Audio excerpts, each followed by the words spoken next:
All right, we're back again with another episode of Roofer Reflections. I'm really excited to have Rick here. Rick, thank you for coming on the show. Oh, thank you for inviting me. Love to have a chat. Yeah, I know that you originally had an engineering degree. Yeah, so I'm born and raised in Oregon, went to Oregon State, so they had an engineering program. Basically grew up in the precast manufacturing business my family had. Then we ventured in roof tile, and that was 1979, 1980, and kind of worked through all of that. And the next thing I knew, through mergers and acquisitions along the way, I was asked to head up our industry association in 91. How did that work? Well, it basically was by chance of consolidation. Our small family business was acquired by the largest player, and I went to work for the third largest player, heading up their North American operations, and then that was acquired by the same large player. And at that point, then I met with the top two big players and said, maybe we need a more active and robust trade association. So I offered to try it out for a year in 1991 and have never looked back. Because you were working with these larger companies, there was, fairly good support, or was there a lot of sort of scrapping it out to try to get it to where it is today? Well, originally when we started out, there were two main players and three more kind of larger, and then a group of smaller ones, and there was a lot of battling between the two largest players at that time. And the problem was it was carrying over into the marketplace. It was carrying over into the codes. There's nothing worse than having an industry that can't get itself unified on the same page. So when I met with the two, we discussed some of the shortcomings, and I offered that if they would be willing to ensure that the presidents of the companies would sit at the table, that I would be happy to go back and get all the independents back, which over the next 6 months we ended up with 99% of the capacity at our table. Which then, when you have everybody there and you can talk through what's important to the big guy, the little guy, what we need to do, because the battle, as you know, in any industry, it really isn't in our world about tile. We shouldn't be battling with other tile guys. Ours is always market positioning against competing products. And, there's no question in America, the largest player is the asphalt shingle people. So for us, it was how do we carve out, how do we position ourselves? How do we go get strength back in the codes? What research needs to be plugged? And so it was overwhelming support from the start, and it has been ever since. We currently have, we've consolidated down to two big players and then some other independents, but we still have 98% of the capacity to make tile in our group. What were some of the early issues that you resolved, and what are the topics that are interesting now to you guys? Well, I think always in looking at how we can improve and get greater markets, we obviously, if we go back to the beginnings ahead of 1965, it's basically imported products that came out of South America and predominantly in the Florida area or the Sun Belt, where people really wanted that Tuscany, rustic looking. And in 1965, a couple of the big players out of Australia and Europe came over here and set up in Florida and started bringing over the high-speed machines that could make a very dense and higher quality product. So tile kind of went from being something that looked nice, that protected the roof from UV exposure, to something that actually can be the water shedding. I mean, if you go to Europe, you pretty well can see that tiles installed without sheathing or an underlayment, it's called open space sheathing. The tile done right, flashed right, can perform that. So when I took it over, we started looking at the codes where the gaps were, but probably our single largest learning curve came about a year into my tenure when Hurricane Andrew hit. I told our industry that we had a great chance to really advance our opportunities if we could prove very quickly what went on. What was a blessing to us is our largest player, who came out of Europe, Redland Research Center, owned their own giant wind tunnel that could go full scale. And so we were already in line and had the data within 30 days to take back to Miami-Dade County on how, if they would change to these fastening patterns for our products, we could hold you to 190 miles an hour.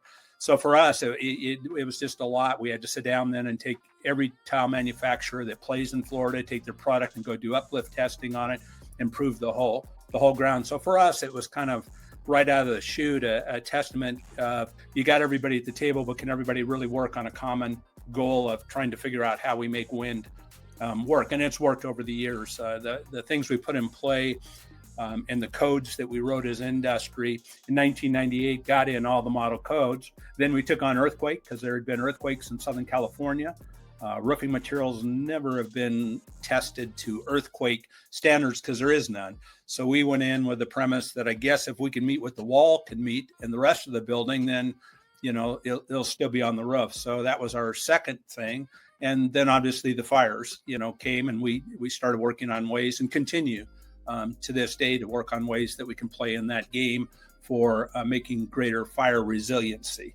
Energy is a huge driver. We're currently launching an energy study because energy calculators that are out there predominantly only look at roof color, because that's the lowest common denominator across all things. So if you're a metal roof or asphalt shingle, you have different colored granules and they can reflect light at different levels.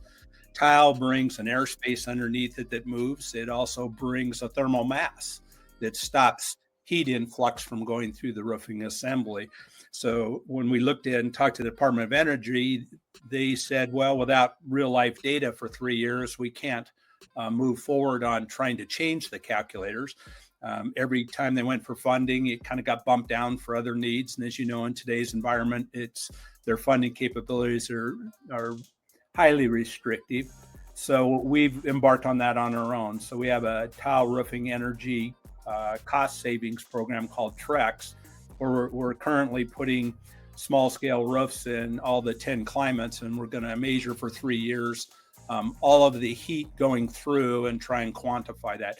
So for us, and for me personally, there have been these exciting major things that have come up, a lot of them external forces, i.e. hurricanes, fires, winds, hail, that have given us some great opportunities to focus together on a common goal. If anyone's trying to consider the roofing industry, or particularly working with tile, I mean, what sort of advice do you have for them coming into the industry as a newbie?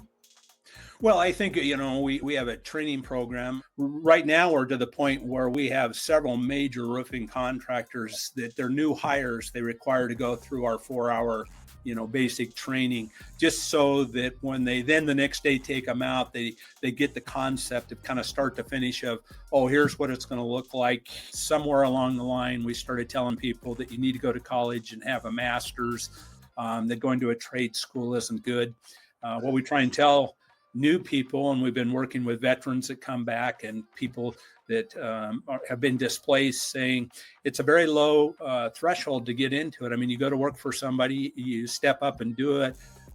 Contractors tell us you could maybe make $80,000 the first year, $120,000 as a lead person. A couple years later, a couple years after that, you can branch off, hire your own guys, lease a pickup and a ladder, and you can be in business. So, as opposed to a tile manufacturer that has to put millions into facilities to produce, our network of contractors can be pretty broad ranged with the right training. Like I say, anybody can visit the website, tileroofing.org, and learn a lot more about it. But once again, on there is a way to find me, and I'm always available for discussions, presentations, coming and talking to people. The feedback is important to us because it helps us develop our messaging going forward. If we hear consumers saying this or that, it really helps us generate the resources and the backfill material, the collateral material. As we all know, you get up every day and you have decision drivers that help you make decisions in what you do, whether you're looking at cars, houses, furniture, whatever. And those move. They move as generations move. Right now we're starting to see a whole younger generation that really doesn't want to own a house. They're happy to rent. So, if that is truly how the builders are going to look at it, then now we're really faced to messaging the landlords, right? Now, what do the landlords want to bring to the table? So it is exciting. I appreciate any opportunity to get in front of people, and I appreciate you reaching out and asking me to be part of this discussion.